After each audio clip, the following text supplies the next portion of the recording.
ഇന്നലെ രാത്രി എവിടെയായിരുന്നു? നീ എന്താ ഉദ്ദേശിക്കുന്നത്?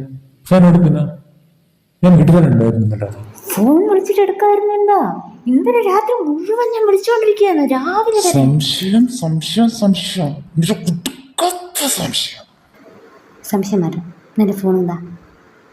ഫോണിൽ നിന്നാ സംശയം മാറില്ലേ? ഫോൺ ചോദിച്ചു കഴിഞ്ഞാൽ മാത്രം നീ തരില്ല. എന്താ അതിൽ ഇത്ര? ഓ, ഇപ്പൊ ഞാനായി കുറ്റക്കാരൻ. നീ വലിയ പകൽമാങ്ങ നല്ലവള്. ആദ്യം നിന്റെ ഫോൺ എടുക്കും, ഞാൻ നോക്കട്ടെ. ഓ, അതിനെന്താ? ഇതാ നോക്കിക്ക. ഇതാരണം. ഓ, അപ്പൊ നിനക്ക് വേറെ ആൾക്കാർ വിളിക്കാറുണ്ടല്ലേ? നിനക്കപ്പോ വേറെ നമ്പറുകൾ ഞാൻ അറിയാത്ത നിനക്ക് വേറെ കണക്ഷൻസ് ഉണ്ട് അല്ലേ? ആ, ഇത് നീ ചീറ്റ്. എന്റെ ഫ്രണ്ട്സിന്റെ നമ്പർ അല്ലേ അതൊക്കെ? നിനക്ക് അറിയാവുന്നതല്ലേ ഇതെല്ലാം? ഫ്രണ്ട്സ് എല്ലാം കോമന്മാരുടെ നമ്പർ അല്ല, അതൊക്കെ എന്റെ ഫ്രണ്ട്സിന്റെ നമ്പർ തന്നെയാണ് എല്ലാം. ഞാൻ നിന്നെ ചീറ്റ് ചെയ്തിട്ടില്ല. എനിക്ക് വേറെ ആരില്ല, നീ മാത്രമേ ഉള്ളൂ. നീ മാത്രം. എനിക്കിത് തന്നെ വരണം. നിന്നെ വിശ്വസിച്ചതിന് നിനക്കറിയാം, എന്റെ ഹൃദയത്തിൽ നീ മാത്രമേ ഉള്ളൂ. എന്നിട്ട് നീ എന്നെ പറ്റിച്ചു.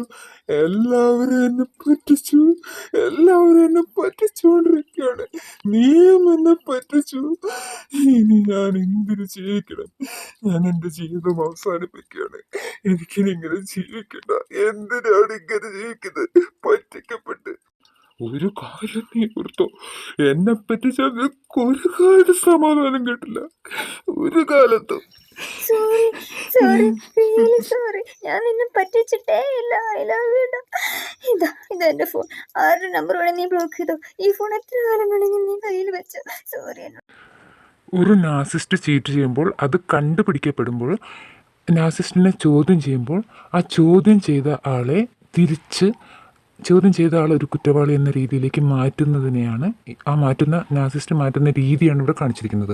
അതായത് ഇതിൽ ഈ നാസിസ്റ്റ് ചീറ്റ് ചെയ്തു ഇവിടെ, പക്ഷേ ഇവൾ ചോദ്യം ചെയ്ത് കഴിഞ്ഞപ്പോൾ ഇവളാണ് ചീറ്റ് ചെയ്തതെന്ന രീതിയിൽ കാര്യങ്ങൾ വളച്ചൊടിച്ചിട്ട് നാസിസ്റ്റ് ഒരു വിക്ടിം പോലെ ആക്ട് ചെയ്യാണ്. ഇതിൽ കോവർട്ട് നാസിസ്റ്റാണ്.